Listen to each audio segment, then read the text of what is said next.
Hello everyone, welcome back to the course of Software Architecture and Design Patterns.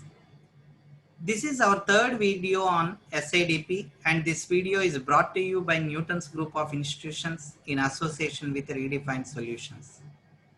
This is Arvind Egreddy from Department of CSC and in this video we will discuss about architectural structures and views. Now coming to architectural structures and view, the neurologist, the orthopedist, the hematologist, and the dermatologist all have different view of the structure of a human body. Ophthalmologist, cardiologist, and pediatrist concentrate on subsystems. The gynecologist and physiologist are concentrated with the different aspects of the entire arrangement's behavior. So although these views are pictured differently and have very different properties, all are inherently related. So together they describe the architecture of the human body. So it is also the case with software. Modern systems are more than complex enough to make it difficult to grasp them all at once. So here, instead we restrict our attention at any one moment to one of the software system's structures. To communicate meaningfully about the architecture, we must clearly make with which structure or structures we are discussing at the moment and which view we are talking of the architecture. So we will be using the related term structure and view when discussing the architectural representation. A view is a representation of a coherent set of architectural elements as written by and read by the system stakeholders. And it consists of representation of set of elements and the relationship among them, whereas a structure is a set of elements by itself as they exist in software or hardware. For example, a module structure is the set of system modules and their organization. And a module view is the representation of the structure as documented by the and used by some system stakeholders. So these terms are often used interchangeably, but we will adhere to these definitions. So architectural structure can by and large be divided into three groups depending on the broad nature of the elements they show. One is module structures. Here the elements are modules which are the units of implementation, and these modules represent a code-based way of considering the system. So they are assigned areas of functional responsibility. So here there is an less emphasis on how these resulting softwares manifest itself at runtime. So module structures allow us to answer questions such as what is the primary functional responsibility assigned to each module, what other software elements in a module are allowed to use, and what other softwares does it actually use, and what modules are related to other modules by generalization or specialization relationships. And at the second one is component and connector structures. So here the elements are runtime components which are the principal units of computation, and connectors which are communication vehicles among the components. So here components and connection structures help answer questions such as what are the major executing components and how do they interact?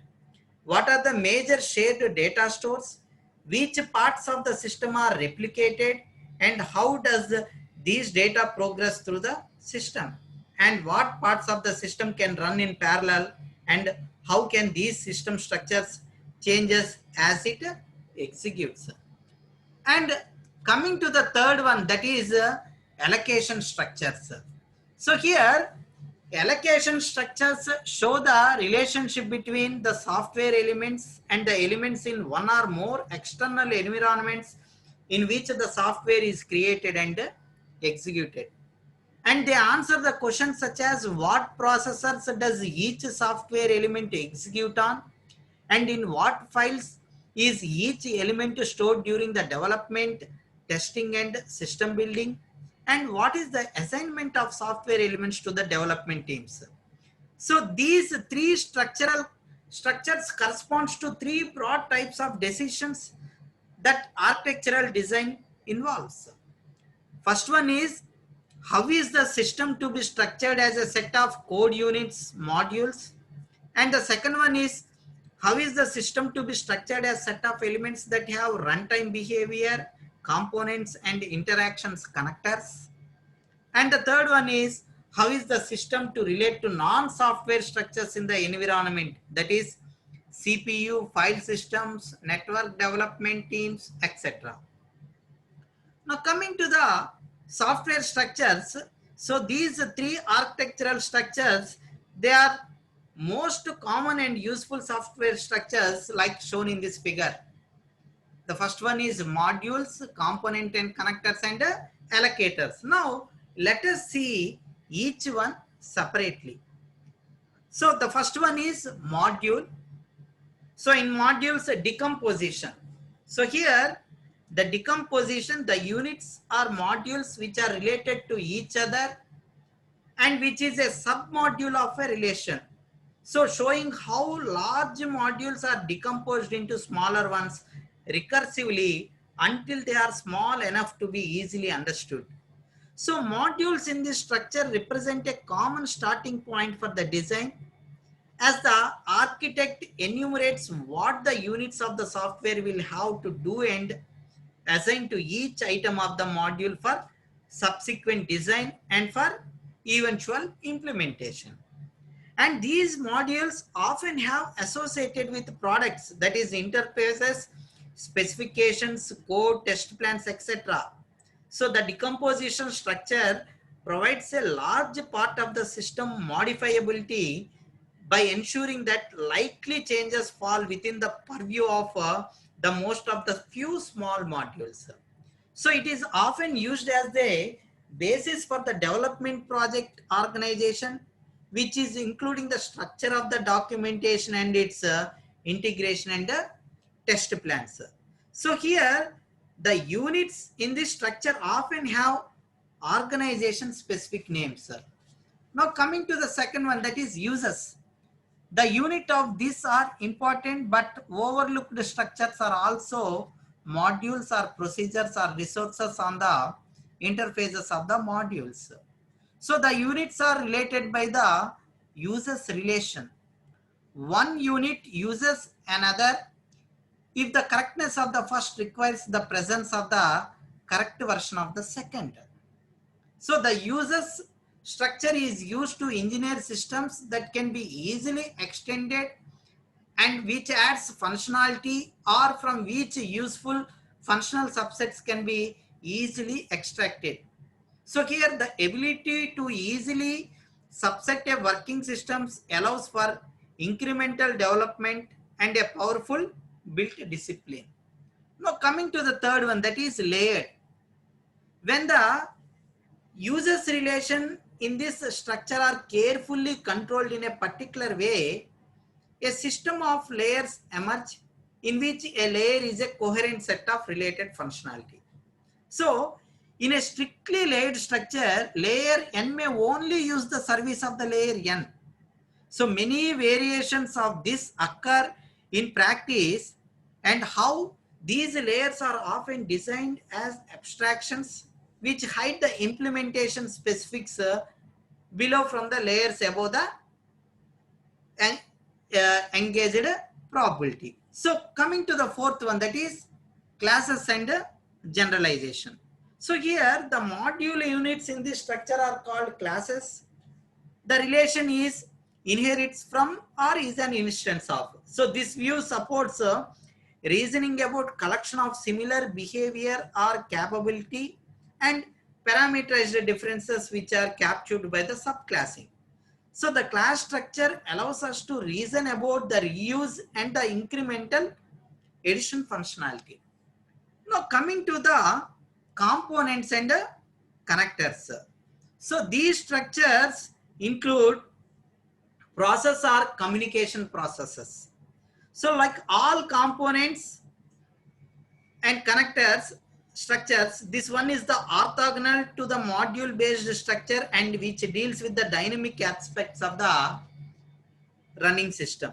So the units here are the processes or threads that are connected with each other by communication, synchronization and execution operations.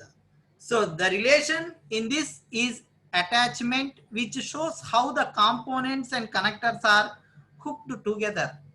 So the process structure is important in helping the engineering systems executions, performance and availability. Now coming to the concurrency. So the second one. So this component and connector structure allows the architects to determine the opportunities for parallelism and the location where these resource contention may occur. So these units of components and the connectors are logical threads. We know that a logical thread is a sequence of computations that can be allocated to a separate physical thread later in the design process.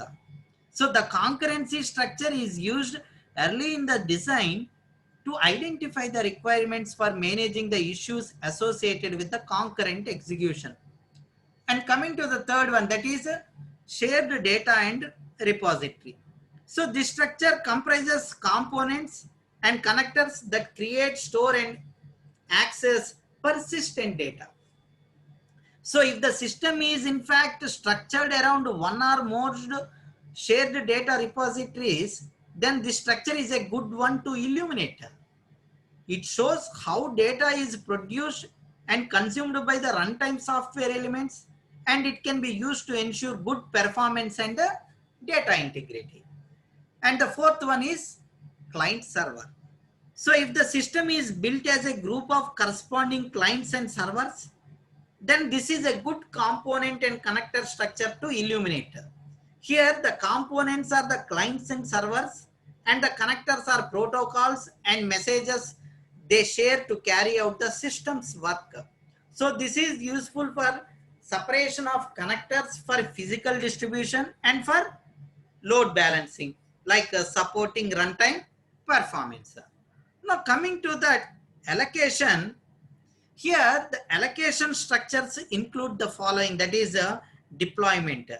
So the deployment structure shows how the software is assigned to the hardware process and communication elements, and the elements are software, that is usually a process from a component and connector view, and hardware entities, that is processors and a communication pathway.